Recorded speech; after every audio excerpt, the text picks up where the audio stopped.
Yes, a very beautiful Tuesday morning to you. You are welcome. This is Sports Spectra on your number one labor radio station, Pensioners 106.7 FM, the voice of liberation. Of course, we're broadcasting live from Africa's model building, the Pensioners House, Agbari, Gunireke, Ibadan, the capital city of Oyo State. My name is Eedris, Abiola.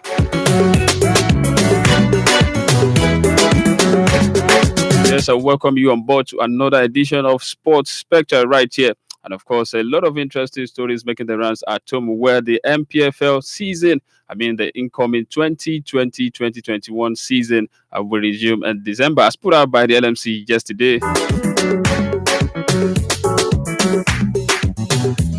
And of course, Nigerian clubs get opponents in CAF competitions. Do not forget, we have Plateau United and Enyimba International FC who will be slugging it out with the rest of their counterparts across the continent in the CAF Champions League. And don't forget also, we've got Rivers United and Kano Pillars who will also be slugging it out against their counterparts across the continent. Talking of the CAF Confederation Cup, 4 of these clubs, Kano Pillars, Rivers United, Plateau United, and of course Enyimba International, yesterday knew their opponents in their respective competitions.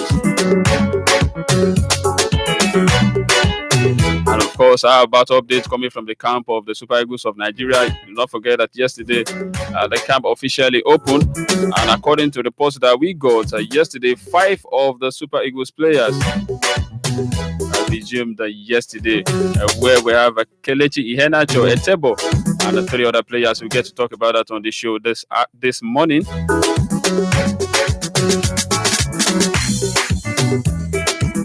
And talking of more updates coming from the local scene, well, in the recent, maybe not in recent time, last few days, we've been talking about what the position of NFF President Ahmadu Pinnick would be concerning the CAF election that we hold in Rabat, Morocco, come March 21, 2021. But yesterday, Ahmadu Pinnick came out to say, to make his position known. And of course, I will tell you about that on the show this morning as well. And we move straight to the foreign scene, where I can confirm to you that Vietnamese Grand Prix has been dropped from 2021 F1 schedule. I'm talking of Formula 1 on the show this morning. All right, very quickly, let's hit the ground running. Don't forget to see Sports Spectra right here on Pensioners 106.7 FM. Agbari Gunireke, Ibadan.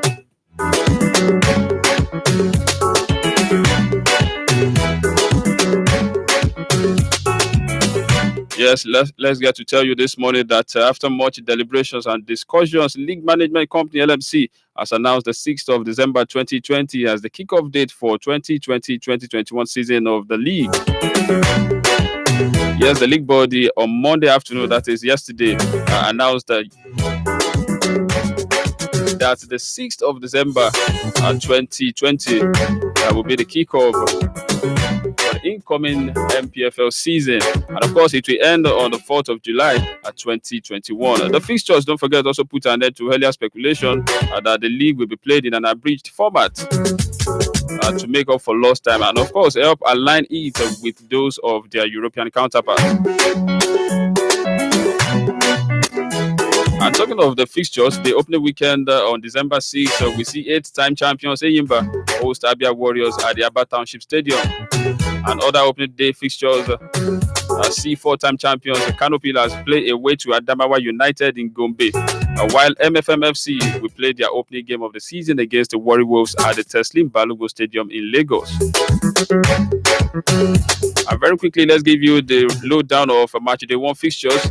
Adamawa United against Kano Pillars, Katsina United against Atland, Nasarawa against Wiki Tories, Plateau United against Kwara United, Enyimba FC against Abia Warriors, Rivers United against the Rangers International, Accra United against Dakar FC, Jigawa Golden Stars will be logging on with Sunshine Stars of Akure, FC Ifeanyi Uba will be up against Lobby Stars, while MFMFC, and like I said earlier, is logging it out with Warri Wolves.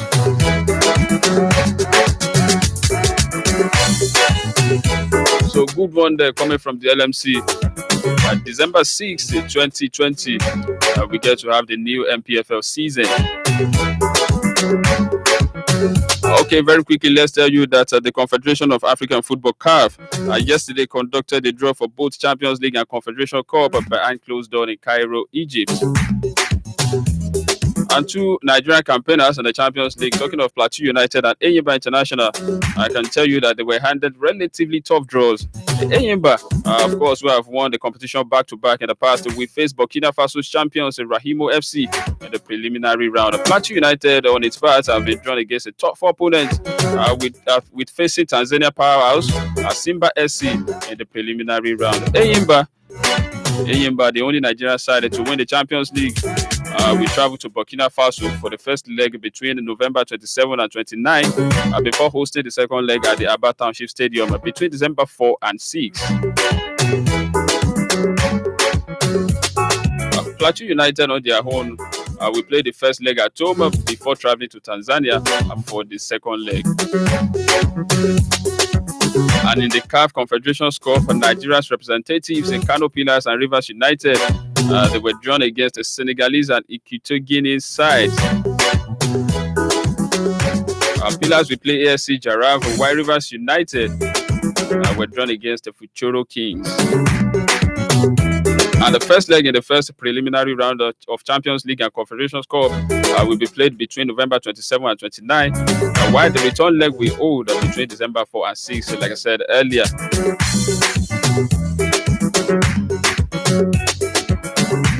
Of course, there are more updates concerning this, but we get to give you that on Sports Roundup at exactly 3:15 right here. When Raymond Tolulope will also be in the building, and we get to give you updates concerning this. Okay, let's move straight to the camp of the Super Eagles of Nigeria, where Super Eagles coach Gernot Rohr has handed a late invitation to Omonia Nicosia defender Shehu Abiola ahead of the team's Africa Cup of Nations qualifiers against Sierra Leone. Yes, do not forget that Abiola, who is one of the 7 players on standby for the games, is replacing Midtjylland midfielder Frank Onyeka because he sustained a shoulder injury in his club's 4-0 thrashing of FC Copenhagen on Sunday. All right, let's give you the names of players that arrived in camp yesterday. Ogenekaro Etebo, Paul Onuachu, Maduka Okoye, and Leicester City forward Kelechi Iheanacho. All of them arrived at team's camp yesterday ahead of the game. Don't forget, it's going to be a double-header. On Friday, we get to see the Super Eagles file out against the Sierra Leoneans. By 4 days later, of course, we travel all the way to Sierra Leone to play them at the Siaka Stevens Stadium, right there in Freetown.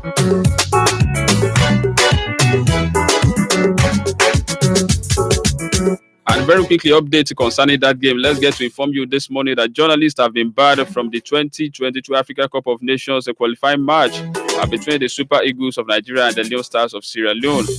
CAF actually directed that no journalists or supporters will be allowed inside the arena.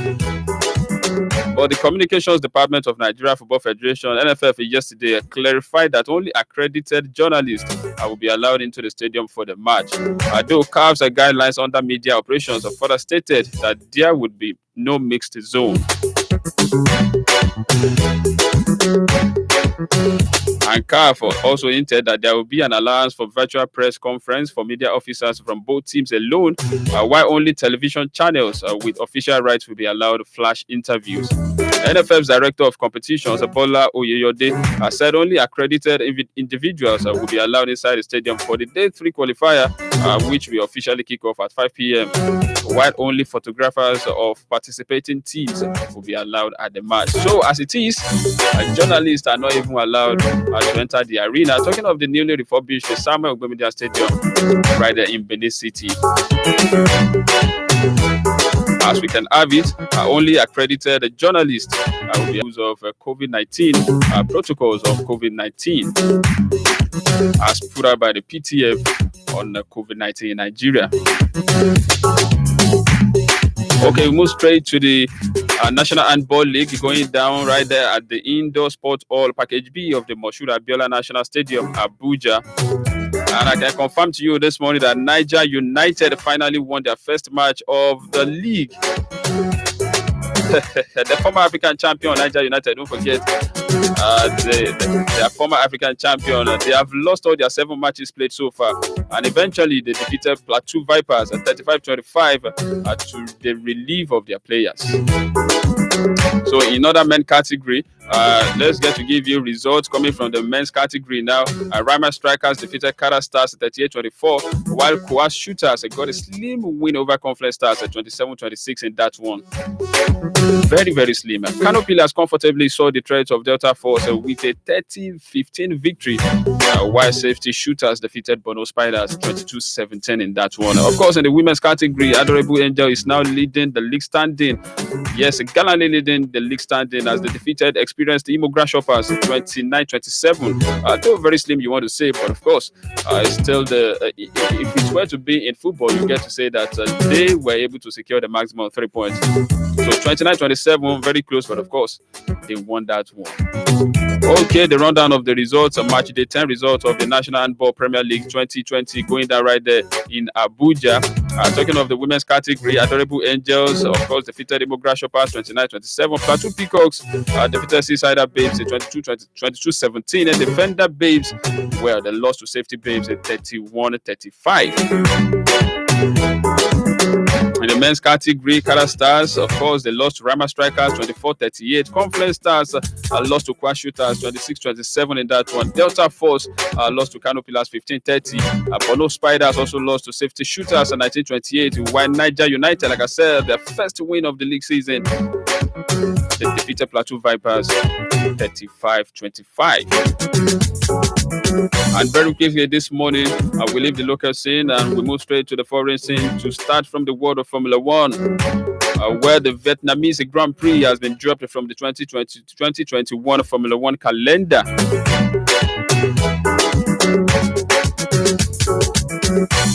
Of course, that move was triggered by the arrest on corruption charges of a key official responsible for the race in Hanoi. And according to reports, Hanoi People's Committee Chairman Nguyen Duc Chung was arrested in August for alleged appropriation of documents containing state secrets. Although the case is not related to his involvement in the Grand Prix, but Chung was the key figure in the race, being introduced and championed. He championed it with the national government. So his absence, as we speak, has led to a vacuum, and Vietnamese authorities have told Formula One that the government has other priorities, including key elections, the pandemic, and of course, a recovery from a typhoon. So as we speak, our talks are ongoing with regard to a possible race in Vietnam in 2022, not in 2021 again, 2022. But the situation raises the significant possibility that the event will fail to materialize.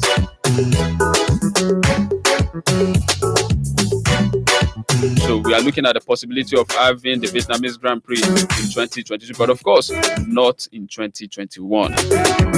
We move straight to the Premier League, where a growing number of Premier League managers are not happy that they can only make 3 substitutions in the 2020-2021 season after being allowed 5 when last season resumed.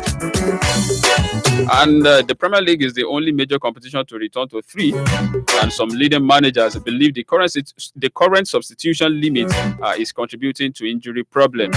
Just like Liverpool boss Jurgen Klopp and Manchester City counterpart Pep Guardiola both said that the decision is partly responsible for a spate of muscular injuries across the top flight. Okay, we move straight to Camp Nou to tell you that Barcelona forward Ansu Fati has been ruled out for about 4 months after having knee surgery against the Real Betis. So we wish him speedy recovery on the show. Ansu Fati, fantastic guy, making everything happen right there at the Camp Nou. Okay, one man is not happy this morning. His name is Paul Pogba. Manchester United midfielder Paul Pogba cannot be happy with his situation at the club, says a France manager Didier Deschamps. Don't forget that Pogba has only figured in 11 games for the Old Trafford side this season, but started in just 5 of those. And he was again benched at Everton last Saturday before coming on after 82 minutes in a much-needed 3-1 win for United boss Ole Gunnar Solskjaer. Okay, this is the much we could take on the show this morning. Very many thanks to everybody that listened. Of course, special thanks to my producer, Tunde Tiami. Don't forget to join us at exactly 12 noon today when we get to bring you a midday sport where we talk every other sport apart from football. And of course, at exactly 3:15, guys will be in the building as we take you around the world of football on Sports Roundup. That's Football 360. So then, my name is Eedris Abiola. Have yourself a pleasant Tuesday. Bye-bye, guys.